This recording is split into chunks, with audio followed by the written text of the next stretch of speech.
Hi there, today I want to talk to you about vanity, the environment, and specifically in relation to the car industry. This video is part of a series regarding a book that I authored called Quasi-human, a scientifically accurate fiction. Now, this book is, as it says, scientifically accurate, so I'm using YouTube videos to explain a bit of the scientific basis behind the word of quasi-human. You don't need to know the book to understand these videos, but if you want to know more about it, there is a link up there that will explain you everything.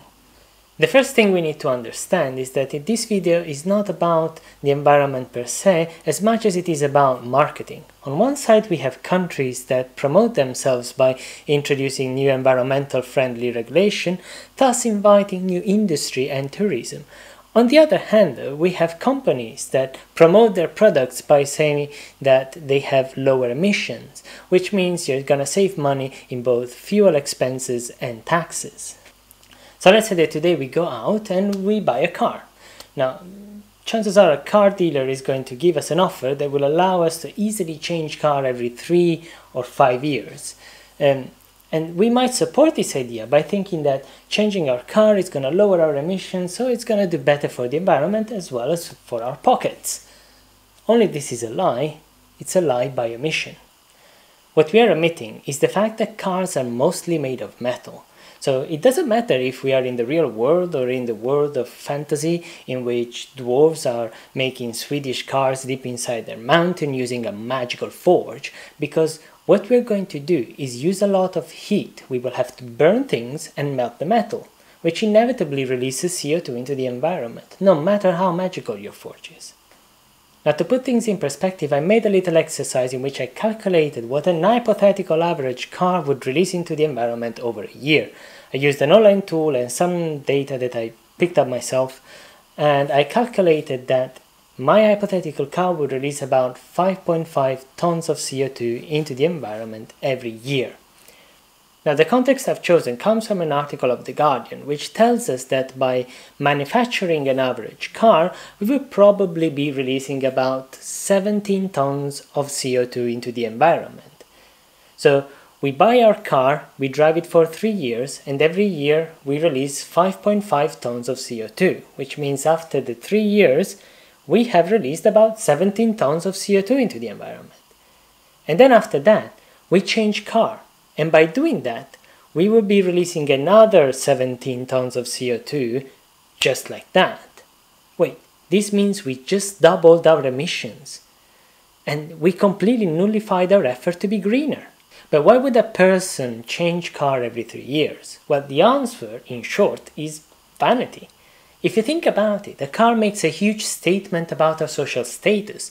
It's a way to market ourselves.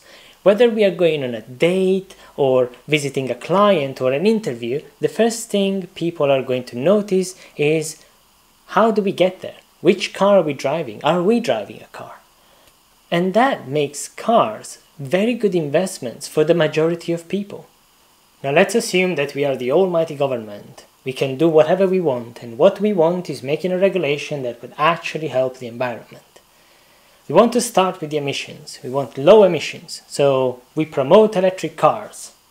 Fine. The problem is that electric cars release a lot of CO2 into the environment when they're manufactured. That's because they have huge batteries and they're very complex. So we also want to delete the vanity factor.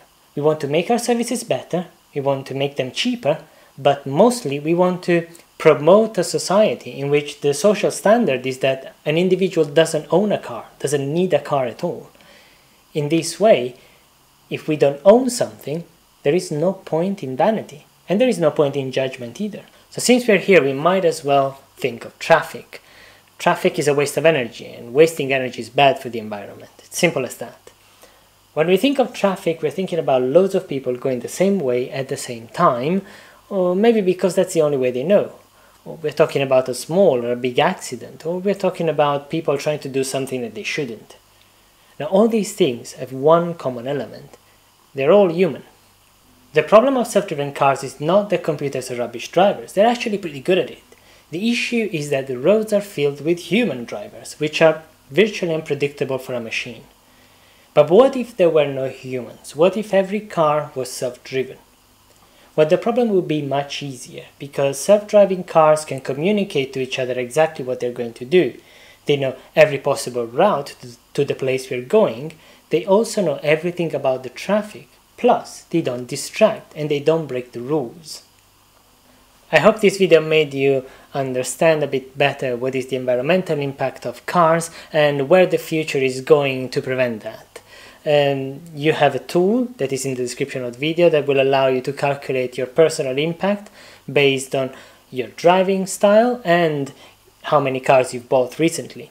You can also use this tool to understand whether your local regulation is actually made to help the environment or is having that counter effect in which is making people buy more cars and ultimately destroy the environment.